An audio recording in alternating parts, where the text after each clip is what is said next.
പ്രിയ ശ്രോതാക്കളെ, സഹയാത്രികയിലേക്ക് സ്വാഗതം.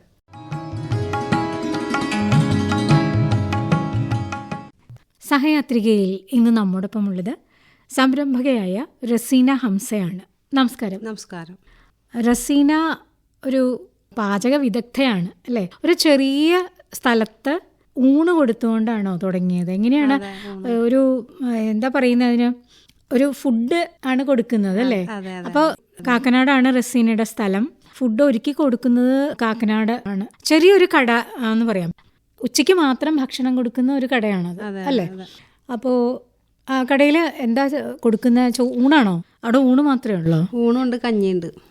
അതായത് ഉച്ച സമയത്ത് ഉച്ചയ്ക്കുള്ള ഫുഡാണ് കൊടുക്കുന്നത് അല്ലേ? ഊണുണ്ട്, കഞ്ഞിയുണ്ട്, പിന്നെ മീൻ വറുത്തതുണ്ട്, പിന്നെ ഓംപ്ലേറ്റ് അടിച്ചത്, അങ്ങനെയുണ്ട്. ശരി. അപ്പോൾ ഈ ഒരു കട തുടങ്ങാനുണ്ടായ ഒരു സാഹചര്യം, ഈ ആഹാരം ഉണ്ടാക്കാൻ, കൊടുക്കാൻ, വിളമ്പാൻ ഇതൊക്കെ വലിയ താല്പര്യമുള്ള ആളാണോ? അതെ, തീർച്ചയായിട്ടും. എനിക്കെന്ന് വെച്ചാൽ ആദ്യം ഫുഡിൻ്റെ ഒന്നും പരിപാടി അറിയില്ലായിരുന്നു. എൻ്റെ ഉമ്മച്ചിയായിട്ടാണ് എന്നെ എല്ലാം പഠിപ്പിച്ചതൊക്കെ. അങ്ങനെ നമുക്കിപ്പോൾ എന്തായാലും എനിക്കൊരു കൈത്തൊഴിലായിട്ടുണ്ട്. അത് എൻ്റെ ജീവിതത്തിലേക്ക് ഇതെനിക്ക് വർഷങ്ങളായിട്ടുള്ള പരിപാടിയാണ്. പക്ഷേ ഇപ്പം അത് കണ്ടിന്യൂ ആയിട്ട് ഞാൻ മുന്നോട്ട് കൊണ്ടുപോകുന്നുണ്ട്. ആദ്യമൊക്കെ എനിക്ക് ഭയങ്കര ബുദ്ധിമുട്ടുകളൊക്കെ ആയിരുന്നു. ഇങ്ങനെ തുടങ്ങി പിന്നീട് ചോർത്ത് തുടങ്ങണ്ടായിരുന്നു എന്നിങ്ങനെ വിചാരിച്ച്, പക്ഷേ അങ്ങനെ തന്നെ പിടിച്ചു നിന്ന് എനിക്കിപ്പം കുഴപ്പമില്ല. ശരിക്കും പറയാം, എൻ്റെ കുടുംബം മുന്നോട്ട് പോകുന്നത് ഇതുകൊണ്ടിട്ടാണ് തന്നെയാണ്. എന്നാൽ ചോദിക്കും മൊത്തത്തിൽ ഇത് കൊണ്ടിട്ടാണോ എന്ന് ചോദിച്ചാൽ അല്ല, അങ്ങനെയല്ല. പക്ഷേ എൻ്റെ ഭർത്താവും നല്ലോണം ജോലി എടുക്കുന്നുണ്ട്, എൻ്റെ മക്കളും ജോലി എടുക്കുന്നുണ്ട്. പക്ഷേ മക്കളുടെയും ഭർത്താവിൻ്റെ ഹെൽപ്പ് കൊണ്ടിട്ടാണ് ഞാൻ മുന്നോട്ട് പോകുന്നത്. എന്ന് വെച്ചാൽ എനിക്ക് ഒറ്റക്കാട്ട് ചെയ്ത് മുന്നോട്ട് പോകാനായിട്ടുള്ള ഒരു ഇതില്ല. എന്ന് വെച്ചാൽ ശരീരം കൊണ്ട് സുഖമില്ലാത്ത ഒരാളാണ്. കുറച്ച് നാൾ ഞാൻ ഒരു 5 വർഷത്തോളം ഇതവിടെ അടച്ചിട്ടിരുന്നു. എനിക്ക് എന്താണെന്ന് വെച്ചാൽ നട്ടലിനൊരു ചെറിയ പ്രശ്നമുള്ളതായിരുന്നു. അപ്പം അങ്ങനെ ഞാനത് അടച്ചിട്ടേക്ക് ചെയ്ത്. പക്ഷെ ഇപ്പം കുഴപ്പമില്ല. എന്നാൽ ചോദിക്കും പാടുകേടുണ്ട്, എല്ലാം ഉണ്ട്. മരുന്നിലാണ് ഞാൻ മുന്നോട്ട് പോകുന്നത്. അപ്പോൾ നാട് എവിടെയാണ് ശരിക്കും? എൻ്റെ സ്വന്തം നാട് കായംകുളമാണ്. നമ്മുടെ വീട്ടിൽ വളരെ സാമ്പത്തിക ബുദ്ധിമുട്ട്, വളരെ ദൈനിക അവസ്ഥയിലായിരുന്നു. എൻ്റെ വാപ്പച്ചിക്ക് ഞങ്ങൾ 5 മക്കളാണ്. അതിൽ 4 പെൺപിള്ളേരും ഒരു ആൺകുഞ്ഞുമാണ്. അപ്പം അങ്ങനെ നമുക്ക് ജീവിത ശൈലി എന്ന് പറയാൻ എന്നാൽ നമ്മൾ ഒരുപാട് ആർഭാടവും ഇല്ല, എന്നാൽ നമ്മൾ ഒരുവിധം രീതിയിൽ അങ്ങോട്ട് ജീവിച്ചു പോയി. അപ്പം നമ്മൾ എല്ലാത്തിലും ഒതുങ്ങി ജീവിച്ച് നമ്മളെ കല്യാണം കഴിച്ച് ഇങ്ങോട്ട് കൊണ്ടുവന്ന് ഇവിടെയും നമ്മൾ എല്ലാ രീതിയിലും നല്ല ഇതിൽ നിന്ന് പിന്നീട് ജോലിക്ക് പോകാമെന്ന് വിചാരിച്ച്.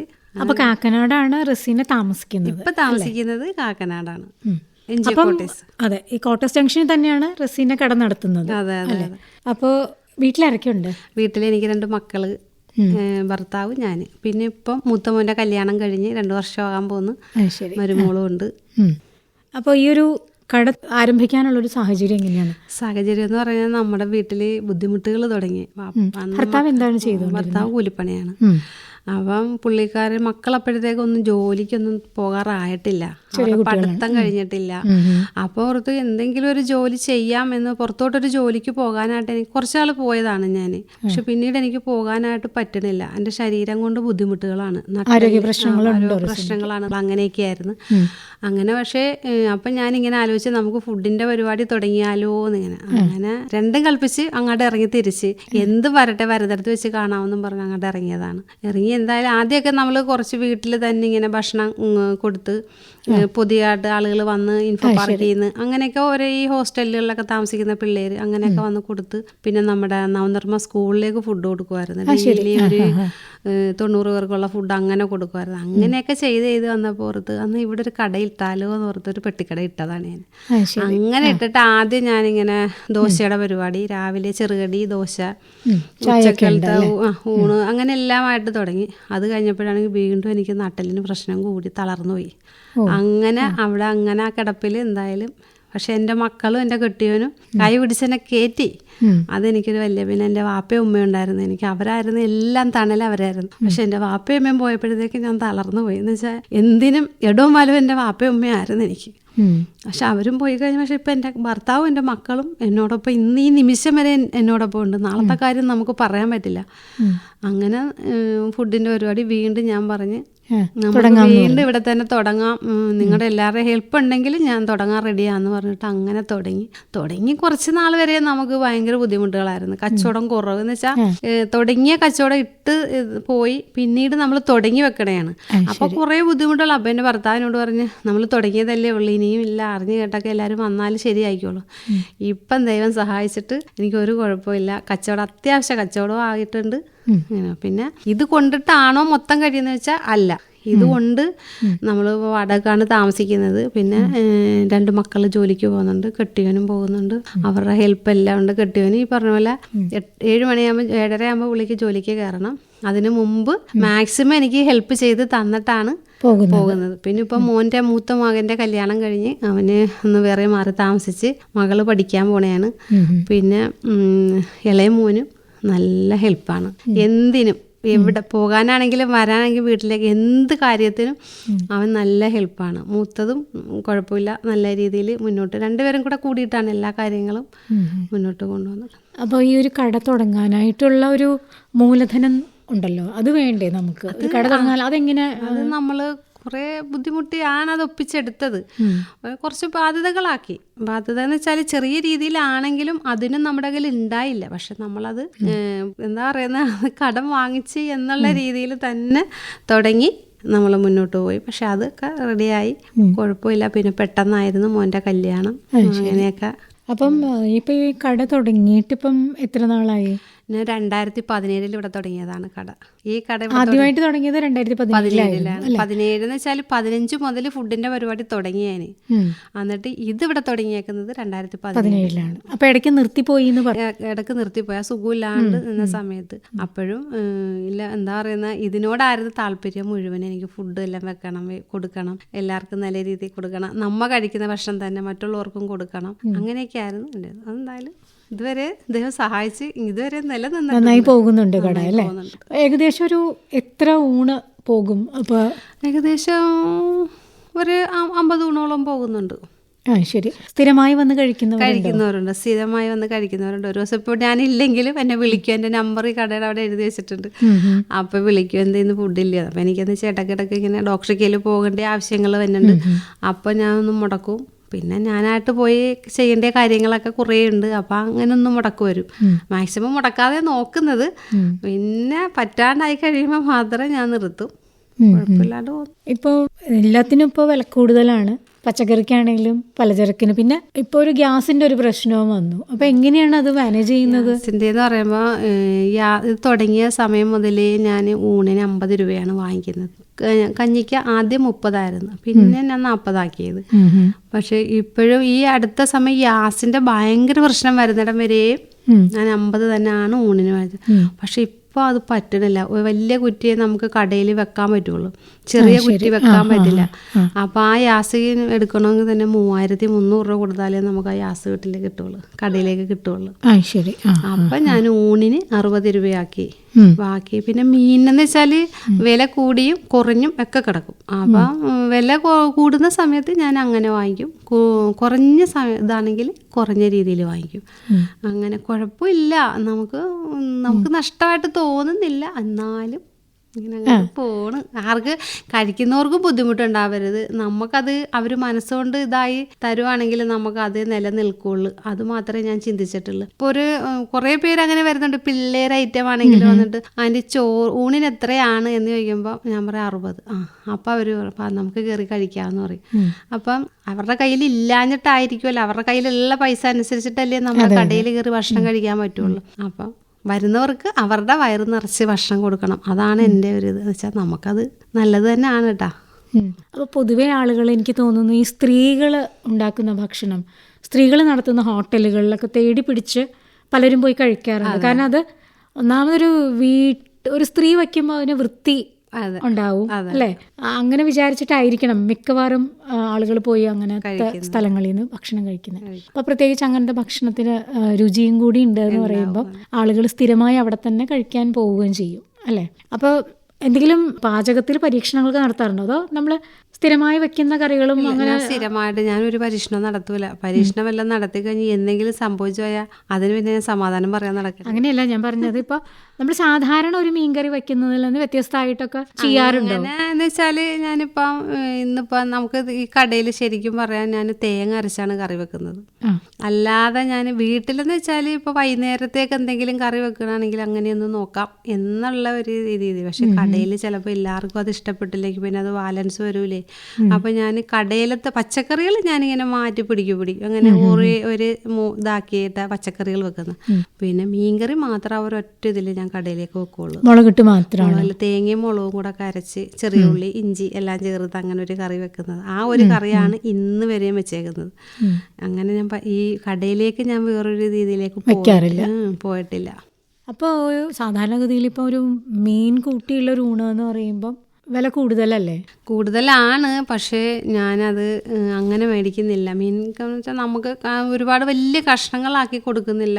അതിലെന്തെങ്കിലും ചെറിയ മീൻ വാങ്ങിച്ച് ഒരു തേങ്ങയും മുളകരച്ചൊരു കറി വെക്കുക. അപ്പം ആളുകൾക്ക് ഒരു മീനിന്റെ ചാറെന്ന് പറയുമ്പോൾ അതൊരു ഇഷ്ടമായിട്ട് തോന്നും. അപ്പം നമുക്ക് സാമ്പാറിനോടൊന്നും അത്ര വലിയ മതിപ്പ് വരില്ല. ഈ മീൻ ചാറുണ്ടെന്ന് പറയുമ്പോൾ ഒരു ചോറുണ്ണാനൊരു ഇതാണ്, അങ്ങനെ കഴിക്കും. അപ്പം ഈ ഇപ്പം കടയിലേക്കുള്ള ഈ ഇതെല്ലാം രാവിലത്തെ ഫുഡും കൊടുക്കുന്നുണ്ട്. രാവിലത്തേത് കൊടുക്കുമായിരുന്നു. ഇപ്പൊ ഞാനൊന്ന് ഈ ഗ്യാസിന്റെ പ്രശ്നം വന്നപ്പോ ഞാനൊന്ന് നിർത്തി വെച്ചേക്കണേണ് രാവിലത്തേത്. ചായ കൊടുക്കുന്നുണ്ടോ?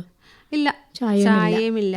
അപ്പൊ ഉച്ചക്ക് ഇപ്പം ഇപ്പോഴത്തെ സ്ഥിതിയിൽ ഉച്ചക്ക് ഊണ് മാത്രം ഊണും ആ കഞ്ഞി മാത്രം ആണ് ഉള്ളു. അത് എല്ലാം വീട്ടിൽ നിന്ന് വെച്ചിട്ട് ഇവിടെ കൊണ്ടുവന്ന് വരും. ശരി, വീട്ടിൽ ആണ് തയ്യാറാക്കുന്നത്. അപ്പൊ വിറകടുപ്പിലാണോ? വിറകടുപ്പാണ്. കഞ്ഞി ചോറും ഒക്കെ വിറകടുപ്പിലാണ് വെക്കുന്നത്. പിന്നെ ബാക്കിയുള്ള കറികളെല്ലാം ഗ്യാസുമേലും വെക്കുന്നത് എല്ലാം. പിന്നെ ഈ കടയിൽ വന്ന് ചെയ്യുന്നത് വെള്ളവും തിളപ്പിക്കും, മീൻ വറുക്കും, മുട്ട ഓംപ്ലേറ്റ് അടിക്കും. വേറെ എല്ലാം വീട്ടിൽ വെച്ചാ ചെയ്തുകൊണ്ടുവരുന്ന അല്ലേ? കുടിവെള്ളം വരെ തിളപ്പിച്ചു കൊണ്ടുവന്ന് വെക്കുക. ഇവിടെ തിളപ്പിക്കും. കുടിവെള്ളം വീട്ടിൽ നിന്ന് കൊണ്ടുവന്നിട്ട് ഇവിടെ തിളപ്പിക്കും. ശരി, അങ്ങനെയാണ്. അപ്പൊ ഈ കട വൈകുന്നേരം അടച്ചു പോകും അല്ലേ? ഒരു വെളുപ്പിനെ വെച്ചാൽ ഒരു 7 മണിയൊക്കെ ആകുമ്പോൾ വന്ന് തുറന്നിടും.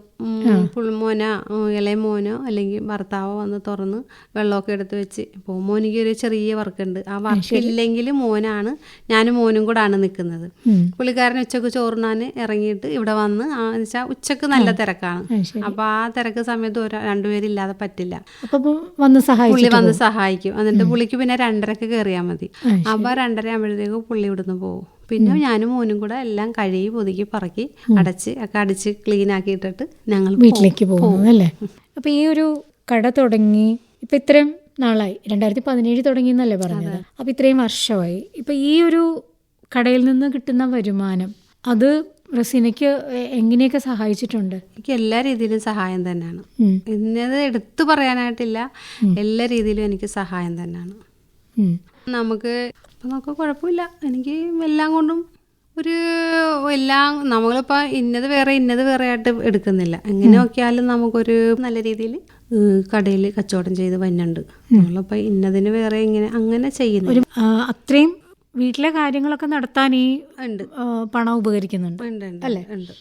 അപ്പോൾ നമുക്ക് സാധാരണഗതിയിൽ സ്ത്രീകൾക്ക് എന്താ പറയുക, വെറുതെ ഇരുന്ന് നമ്മുടെ വീട്ടിൽ നമുക്ക് അറിയാവുന്ന ഒരു തൊഴിൽ അല്ലേ? നമുക്ക് വീട്ടിലെ സ്ത്രീകൾക്ക് ഫുഡ് ഉണ്ടാക്കാൻ അറിയാം മിക്കവാറും സ്ത്രീകൾക്ക്. അപ്പം അവർക്ക് ആ ഒരു കാര്യം കൊണ്ട് തന്നെ വീട്ടിലിരുന്നുണ്ടാക്കാം, അല്ലെങ്കിൽ ഇതുപോലെ ഒരു സംരംഭം തുടങ്ങി അതിലൂടെയും വരുമാനം ഉണ്ടാക്കാം അല്ലേ? അപ്പോൾ നമ്മുടെ കുടുംബത്തെ സഹായിക്കാനും പറ്റും. എനിക്ക് തോന്നുന്നു ഇപ്പോൾ റസീന ഒരു കട നടത്തുന്നു. റസീനയുടെ കടയിൽ ഒരുപാട് ആളുകൾ വരുന്നുണ്ട് അല്ലേ?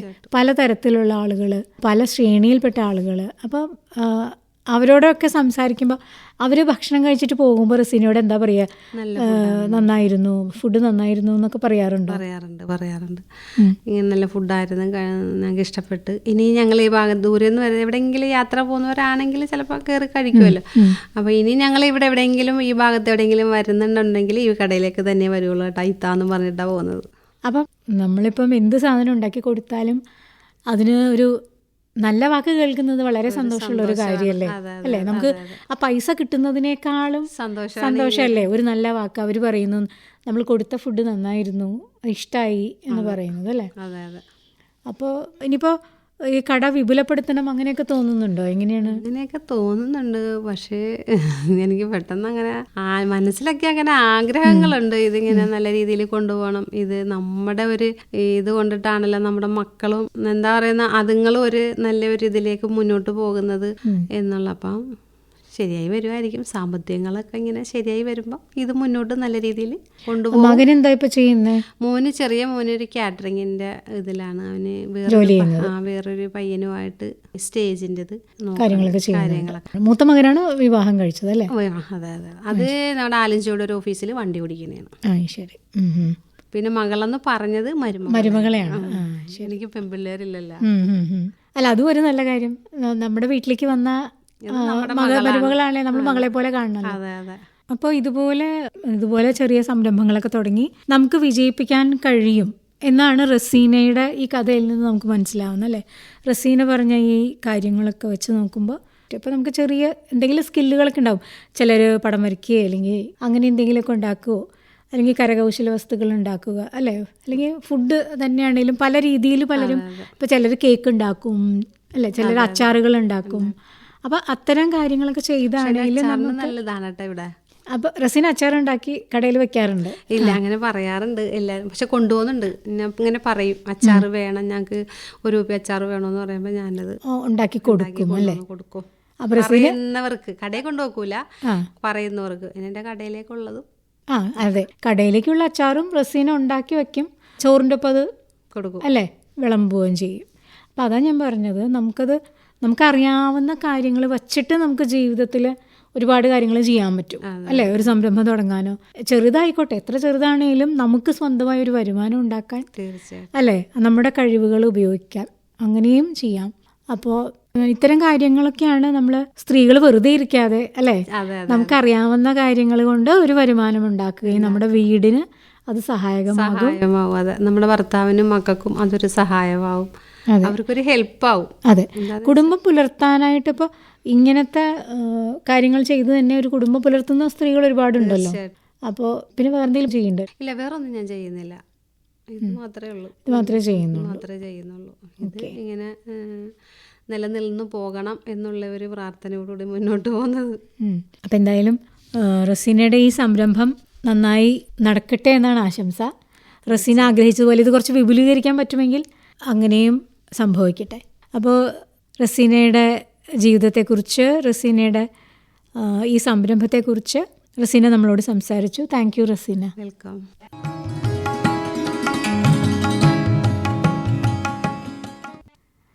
പ്രിയ ശ്രോതാക്കളെ, സംരംഭകയായ റസീന ഹംസയാണ് ഇന്ന് നമ്മോടൊപ്പം ഉണ്ടായിരുന്നത്.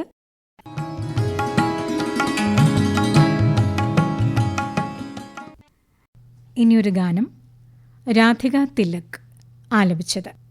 ഗാനരചന മുല്ലനേഴി, സംഗീതം BA ചിദംബരനാഥ്.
തൂകി തൂകി നിൽക്കുമ്പോൾ വിണ്ണോളം പൊങ്ങിയ ശിരസുമായി മാവേലി പൊന്നു തമ്പുരാൻ വന്നു പുഞ്ചിരിയോടെ പുഞ്ചിരിയോടെ.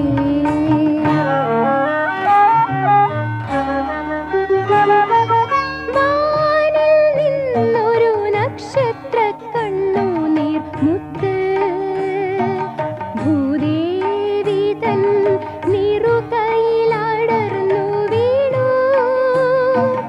ആ മുത്തിന് മുക്കുറ്റി എന്നു പേരിട്ടു. ആരോ ആ മുത്തിനെ മണ്ണിലെറിഞ്ഞു. വാനിൽ നിന്നൊരു നക്ഷത്ര കണ്ണുനീർ മുത്ത്.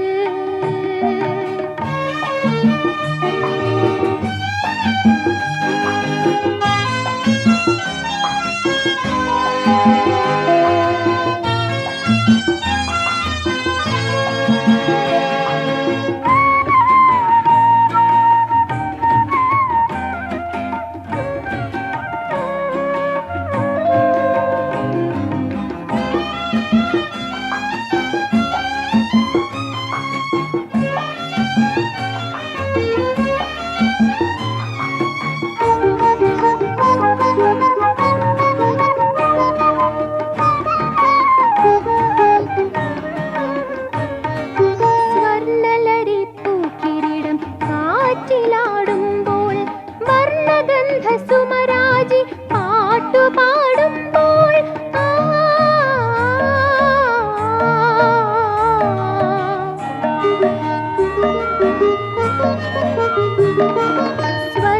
സ്വർണ്ണലരിപ്പൂക്കിരീടം കാറ്റിലാടുമ്പോൾ വർണ്ണഗന്ധ സുമരാജി പാട്ടുപാടുമ്പോൾ മണ്ണിൽ നിന്നൊരു മുക്കുറ്റി പൂവെടുത്തു മാബലി പെരുമാൾ സ്വന്തം മാറിലണിഞ്ഞു മാറിലണിഞ്ഞു.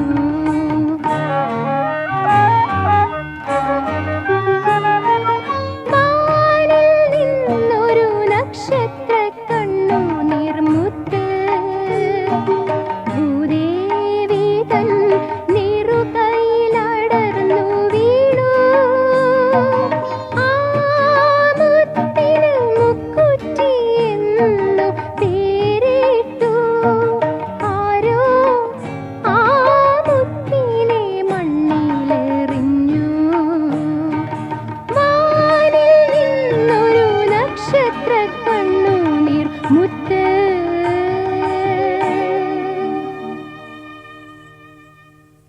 പ്രിയ ശ്രോതാക്കളെ, ഈ ഗാനത്തോടെ ഇന്നത്തെ സഹയാത്രിക സമാപിക്കുന്നു.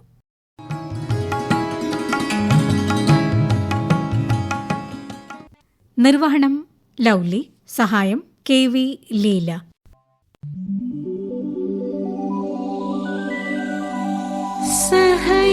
സഹയാത്രിക